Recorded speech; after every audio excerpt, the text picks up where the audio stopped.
Hola, bienvenidos, ¿cómo están? Bienvenidos nuevamente a este programa de apasionados, a este encuentro, a esta charla amena entre los referentes de nuestra cultura vareillense. Y hoy tenemos un nuevo invitado que algunos lo conocen, otros no, pero bueno, los invito a pasar, a sentarse y ver a nuestro personaje del día de hoy.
Bueno, como les decía, nuestro invitado de hoy es un profesor, un docente, un licenciado en historia, que ustedes también muchos lo conocen, algunos no, por eso está acá hoy con nosotros, Ariel Garis. Hola, Ariel. ¿Qué tal, Viviana? Buenas tardes. ¿Cómo estás? Bien, bien, muchas gracias por la invitación. Vos sabés que yo lo conocí a Ariel de nombre, de cruzarnos por la ciudad, pero la verdad que nunca había charlado con él y tuve la suerte la semana pasada de charlar casi una hora y media en la oficina, y la verdad que conocí a una persona muy inteligente y de mucha memoria. Bueno, eso sí, suelen decirme eso. Pero la memoria es una virtud y es un defecto. ¿Ah, sí? Claro, porque vos con la memoria podés acordarte de lo que sea, podés tener presente un montón de elementos, de cosas a la hora de iniciar una charla, como éramos prácticamente dos desconocidos, y podés explayarte sobre lo que sea. Entonces la memoria te permite todos esos recursos, tenerlos presentes en un momento oportuno. Ahora también, eso es una virtud de la memoria, pero la memoria tiene un defecto. Ciertos recuerdos no te dan tregua. No te dan tregua. No se pueden olvidar nunca. Sí, sí. De lo más bien que están aparecen. Bueno, pero esos pensamientos tenemos que saberlos manejar. Sí. Es difícil. Y la memoria está hecha, está construida de recuerdos y de olvidos, como la música, de sonidos y silencios. Sí, sí, sí. El aprender a manejar los pensamientos es un desafío en la vida. Bueno, claro, porque el occidental tiene ese yo interno que permanentemente dialoga, ¿no? Sí. Esa cosa que piensa, como diría Descartes, y con eso inició justamente la modernidad. ¿Qué es la modernidad? Y bueno, es esa cosa que duda, que piensa, que lo niega todo, que lo pone todo en sentido crítico. El hombre medieval, que todavía no tenía conciencia de que era medieval, no tenía ese problema. No tenía ese problema porque su conciencia estaba directamente relacionada con Dios, bueno, está bien con los intermediarios, la iglesia en la tierra, pero ese problema no lo tenía. No lo tenía. No, ese es un problema que arranca justamente con la modernidad, con el yo cartesiano, y que bueno, con la Revolución Francesa se expande hacia todo el mundo. Ariel, ¿y cuándo nació en vos esa necesidad de comunicarte por medio de la escritura? ¿Cuándo agarraste tu primer... ¿Cómo fue? ¿Cómo se dio en tu vida? Claro, y hay distintas etapas, como todos los escritores. Borges, hay que siempre recordar una frase de Borges, que pertenece a un poema suyo, El lector, ¿no? Que otros se jacten de lo que han escrito, yo me jacto de lo que he leído. Entonces yo cuando era más chico sí tenía una lectura muy de fricción, leía revoltosamente y azarosamente, leía mucho. Bueno, de tanto leer justamente fue de ahí que nació un poco la idea también después de escribir. Y uno escribe como para empezar liviano, como para ser kantianos a la hora de empezar, y algo que Lacan rescataba, porque ahí operan un montón de funciones psicológicas. Uno escribe para seguir hablando después de muerto. ¿Así? Claro, todo el hombre hace cosas. Hace cosas, claro. Para trascender. Para trascender. La idea de trascendencia no tiene ese concepto, ¿no es cierto?, de algo grandilocuente, nada, no tiene ese sentido, sino que hay que entenderlo como, bueno, somos lo que vamos a dejar. Y Ariel, ¿vos haces un tipo de catarsis cuando escribís? Bueno, mucho se habla de eso, la sublimación, dicen los freudianos, la canalización a través del arte, de distintas emociones. Por eso tiene que ver con el psicoanálisis y después tiene que ver con el romanticismo. Yo me quedo con la teoría de Aristóteles, ¿no? Aristóteles decía, ¿por qué el hombre hace arte, ¿no es cierto? ¿Por qué el arte? Bueno, sale el hombre, está en el mundo, por ejemplo, ve una montaña, y al ver la montaña, esa majestuosidad, más allá de que, bueno, el mundo es un accidente, pero hay que ver qué se entiende por accidente en la mente de Dios, del Creador, que no se entiende lo mismo que en nosotros, pero para no complicar la cosa. El hombre ve, dice Aristóteles, una montaña, se sorprende ante ese espectáculo natural y maravilloso, ¿y qué quiere hacer después? Un templo.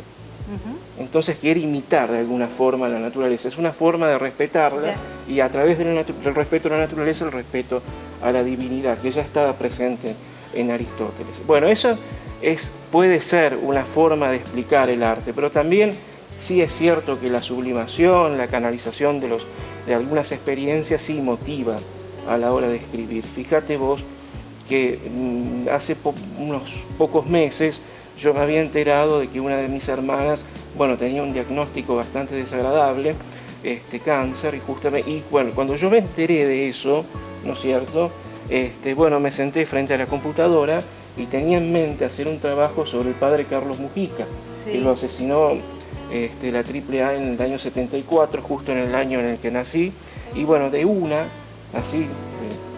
no sé, fue en un instante, escribí más de 40 páginas. La inspiración, claro.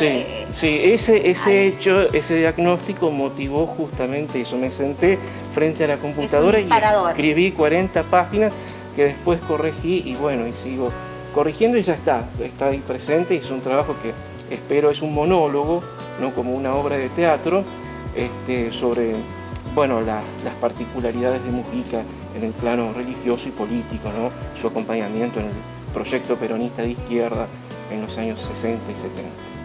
Escucha, Ariel, ¿y vos tuviste algún referente en tu entorno, alguna profesora?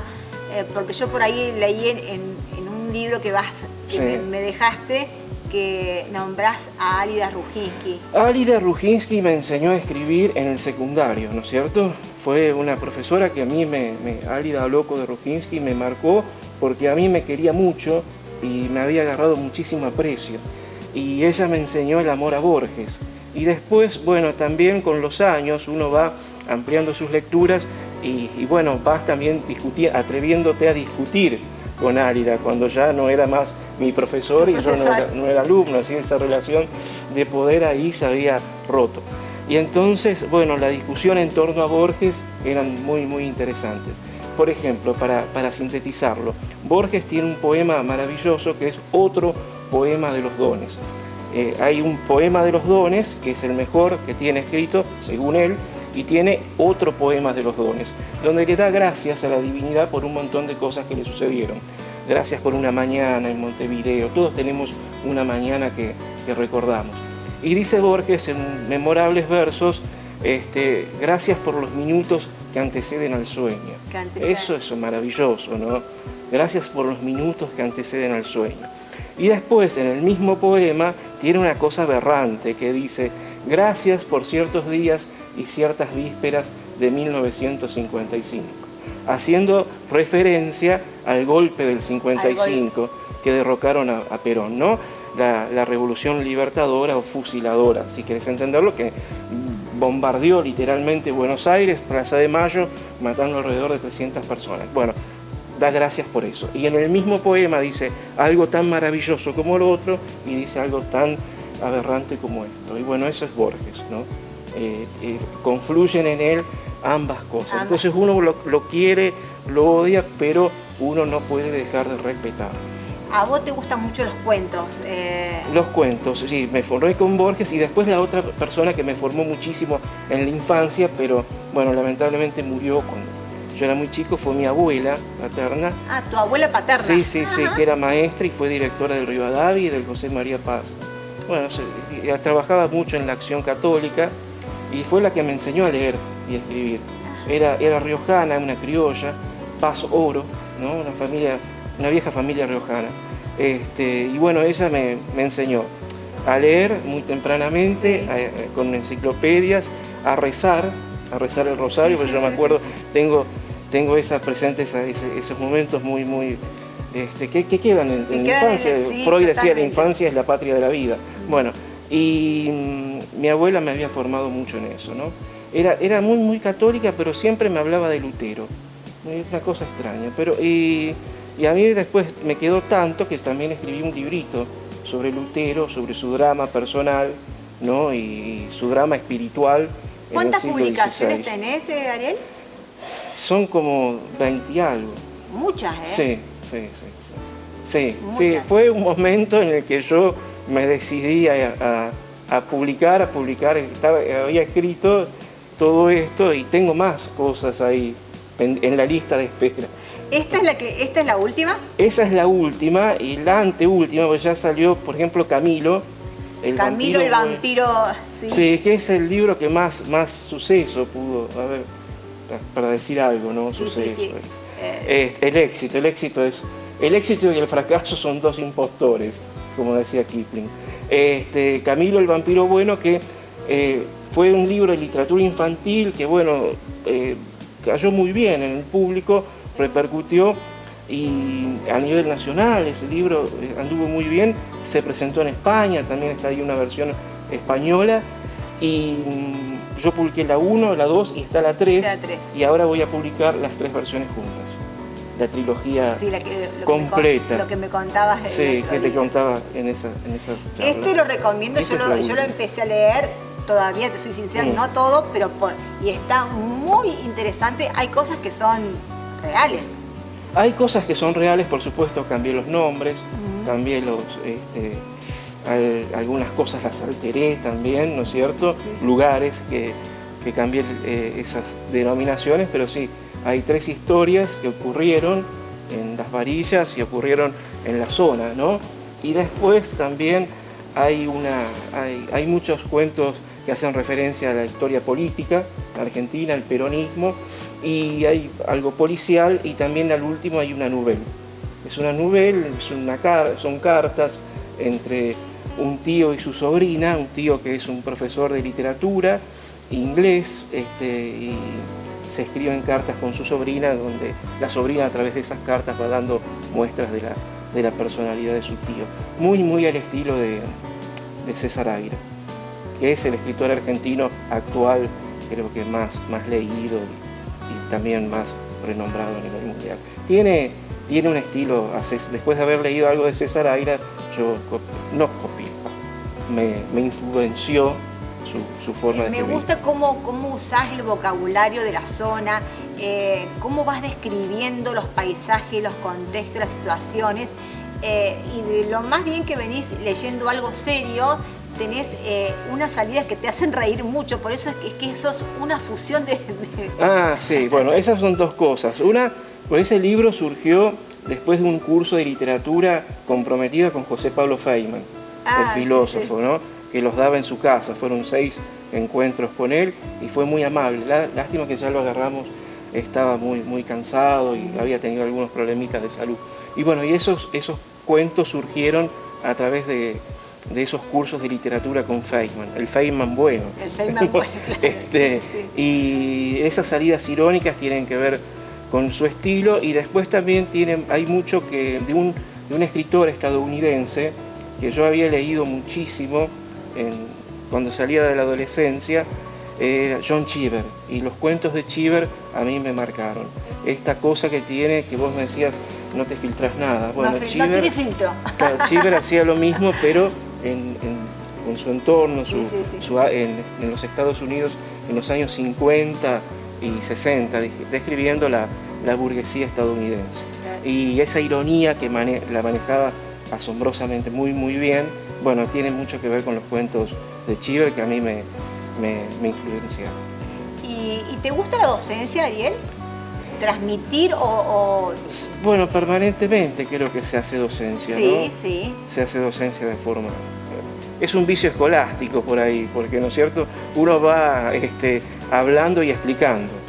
Ese es un vicio que tenían los escolásticos. Después de Tomás de Aquino quedó eso, ¿no? Y sí, alguien me había dicho que transmitir el amor al libro, o la necesidad de leer, de aprender, la curiosidad. La curiosidad creo que eso es, ahí se centra el objetivo del docente. De tu vida. Ahí se centra todo. Ayer, justamente en un grupo de filosofía que tenemos, con la biblioteca Kierkegaard, que es un filósofo danés de la primera mitad del siglo XIX, y ahí me dicen algunos, yo no soy filósofo, sino que soy un aficionado a lo mismo, pero me consideran de alguna forma parte del grupo, y alguien me bautizó el Rial de la filosofía, porque cuento los chismes de todos los filósofos que hay. Y a mucha gente le gustan esas cosas, contar las anécdotas. Vas mechando los por qué con algo, me encanta.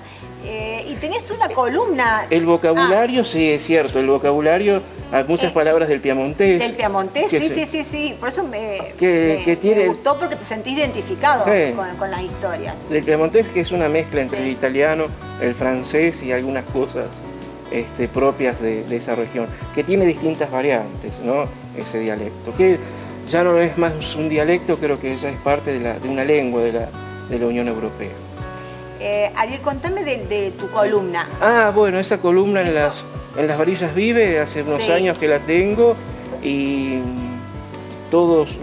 antes lo hacíamos todos los miércoles, después todos los jueves, y ahora de forma intermitente. La última fue un comentario que había hecho, fue largo, fueron como 2 horas, hablando sobre Sarmiento, ¿no es cierto? Y el título que yo le había puesto en mi canal de YouTube era Sarmiento, el maestro inmoral de América, pero no fue el título que le pusieron en la radio, donde ahí defenestro a la figura de Sarmiento, que lo considero nocivo con su participación en la historia argentina, porque era un hombre, podemos hablar mucho de Sarmiento, no me quiero explayar tanto en eso, pero dividir al país en civilización y barbarie, bueno, marcó toda una literatura, toda una historiografía, abrió esa famosa grieta que hoy sufrimos, y creo que la frase del siglo XIX argentino le correspondía a Alberdi: gobernar es poblar.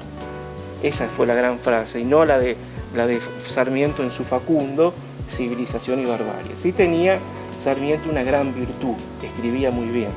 Están las cartas que se enviaron entre Sarmiento y Alberdi, las 101 y las quillotanas, porque Alberdi las había escrito en Quillota, en Chile. Y vos, cuando los lees a ambos, uno le da la razón a Alberdi, pero es mucho más placentero leerlo a Sarmiento.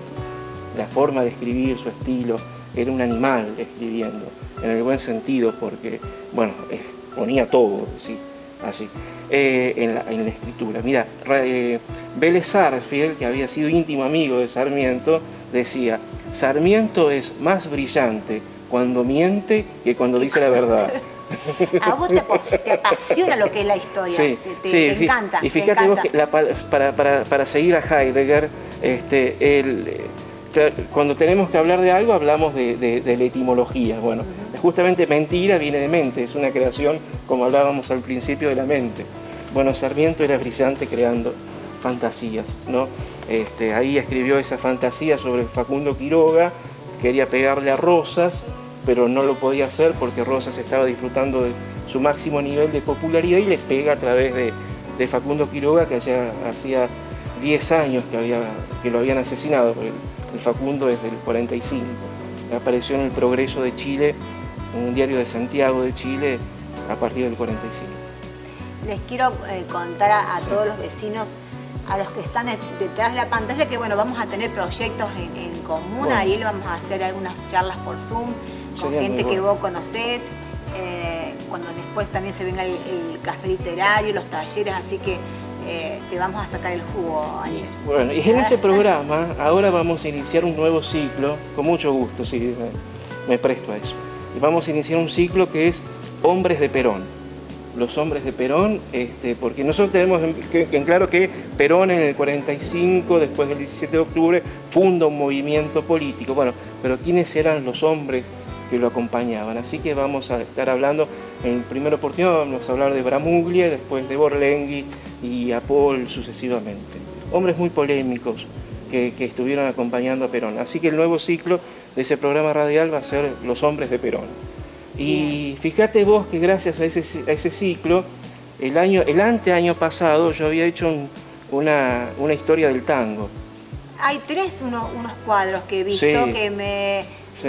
Willy, tenés ahí unos cuadros, y has escrito cuando fuiste a Europa. Sí, fíjate, gracias a esos programas, la historia del tango, habíamos empezado, ¿no?, con los orígenes africanos del tango, en los candombes, en San Telmo. Ese programa se escuchó, bueno, gracias a internet, y me habían invitado, convocado, yo justo tenía que ir a España y aproveché, hice una escapada a París, y ahí sí, y di una conferencia sobre la historia del tango argentino, que fue muy lindo, ¿no? Y me sorprendió porque había algunos lugares parisinos que había un afiche, ¿no es cierto?, invitando a esa conferencia sobre la historia del tango. Te puedo mostrar el afiche si querés. Estaba por ahí. Acá está. Mira, acá está. Este. Mira, los orígenes prostibularios del tango y su evolución. Y entonces ahí es un grupo de psiquiatras y psicoanalistas argentinos y franceses que estaban haciendo una relación entre la psiquiatría lacaniana y el tango. Es que el tango es impresionante, la cantidad de emoción y sentimiento que hay dentro del tango. Un amigo que está detrás de cámaras, una basura, decía, para mí te invitaron para estudiarte, claro.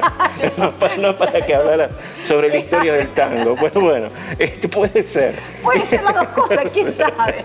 Y Virginia, Marta, bueno, fue muy linda la experiencia de hablar sobre la historia de nuestro tango, porque también es una cosa que me apasiona, y los orígenes prostibularios que la danza tuvo, y cómo también se consideraba un pecado bailar tango, la gente. Bueno, eso lo vamos a explayar un día porque a mí me encanta. Sí, porque da para mucho. El tema del tango, a mí me encanta, y saber bien los orígenes, con las profes ahí del Colegio de Arte, ya vamos a sufrir bien por las historias, porque tenemos un proyecto lindo con el tango. Bueno, y ahí di esa conferencia que después se transformó en un libro que ya va a salir.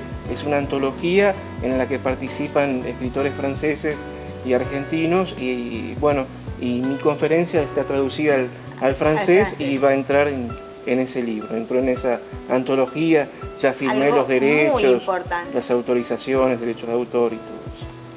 Así que tenemos un varillense internacional en Europa.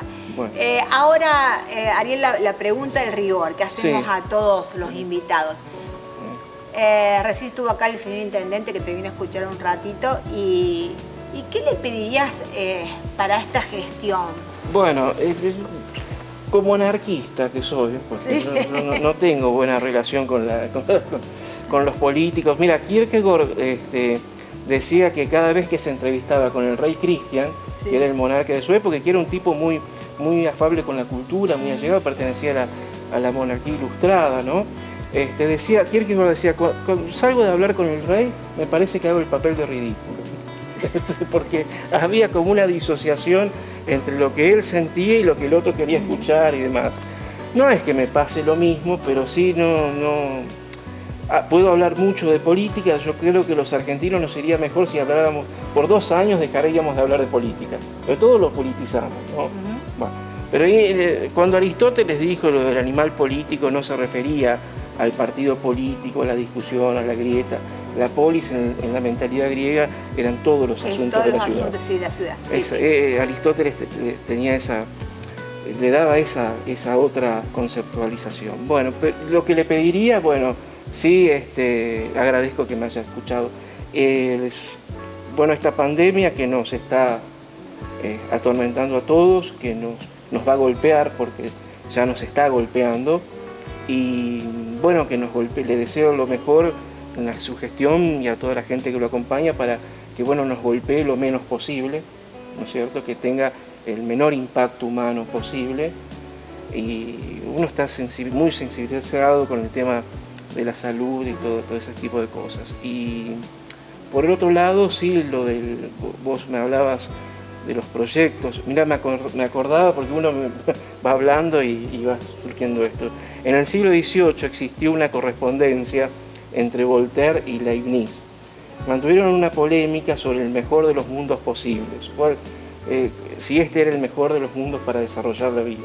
Bueno, el luterano Leibniz consideraba que sí, y el católico pero anticlerical Voltaire consideraba que no. Y escribieron, mira, Leibniz era un personaje muy simpático porque hizo un montón de juicios por plagios. Él consideraba que todas las leyes matemáticas, físicas, todo, eran inventos suyos. Entonces inundó los tribunales de Europa con juicios. Y hay una anécdota muy graciosa, pues está en un tribunal y hay un juez al que ya lo tenía podrido con los juicios, y el juez le dijo, me va a decir ahora también que Europa es invento suyo. Y Leibniz se paró y le dijo, averigüe más. Averigüe más, claro, lo dejó, lo contó. Existió esa correspondencia hasta que Voltaire se cansó, el ilustrado, y le dijo, mire, ¿cómo puede ser el mejor de los mundos posibles si este es el mundo del cáncer, este es el mundo de las enfermedades? Y le empieza a hablar de todo eso. Y con esto le pongo fin a esta polémica. Entonces, esa visión de Voltaire me pareció también muy humana, a pesar de todo el personaje que ese filósofo era. Así que, bueno, eso por un lado, y por el otro, lo del monumento a la soberanía nacional. Que ya lo tenemos agendado, que hace unos años se había presentado, y que, bueno, va a ser la primera vez que en Las Varillas se va a hacer un monumento a uno de los personajes que no pertenece a la historiografía oficial liberal mitrista, ¿no? Juan Manuel de Rosas, ¿no? Un personaje del cual podríamos seguir hablando y polemizando bastante, porque, bueno, sería la primera vez que tiene en nuestro medio un reconocimiento y también la soberanía nacional, porque como le dijo San Martín en una carta, la independencia política, si no va acompañada de la económica, para un país no sirve para nada. Sí. Así que, bueno, esas son dos cosas. Uno es un pedido que, bueno, que todo el mundo, ¿no es cierto?, lo tiene muy presente, y por el otro lado algo específico, sí, que vos querés decir más privado o individual. No, ya le estuvimos dando marcha. Bueno, muchas gracias. Ariel, te agradezco muchísimo haber estado hoy acá. Sí. Como siempre digo, tengo que aprender mucho de todos ustedes. Las puertas de mi oficina están abiertas para tirar ideas, sugerencias, y bueno, y le vamos a dar para adelante, como siempre digo, también contra viento y pandemia. Nos tenemos que poner fuertes para que esto no nos pegue, para estar bien. Te invito a mi canal de YouTube, donde hice toda una historia sobre las pandemias. Las pandemias, las epidemias, ¿listo? De la peste negra hasta la gripe española del 18, la última pandemia que sufrimos, y hay también un video sobre la polio en el 56. Así que, bueno, ahí hice toda la historia sobre las enfermedades, ¿no? Vamos y cómo se fueron tratando. Vamos a ir surfeando. Bueno, gente linda, llegamos ya a un horario. Ahí Willy nos está haciendo las señas. Hasta acá llegamos. Como siempre digo, también la vida es bella. Celebremos esto, celebremos que estamos sanos y que estamos fuertes. Y bueno, el mundo está hecho para los soñadores que tienen el coraje de soñar y, por supuesto, concretar los sueños, porque si no, no vale.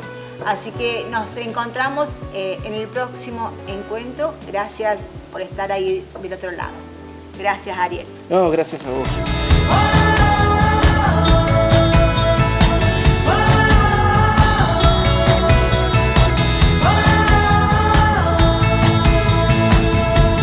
Vive la vida mientras el mundo gira. Entérate, vivir nos hace fuertes, soñar hace valientes.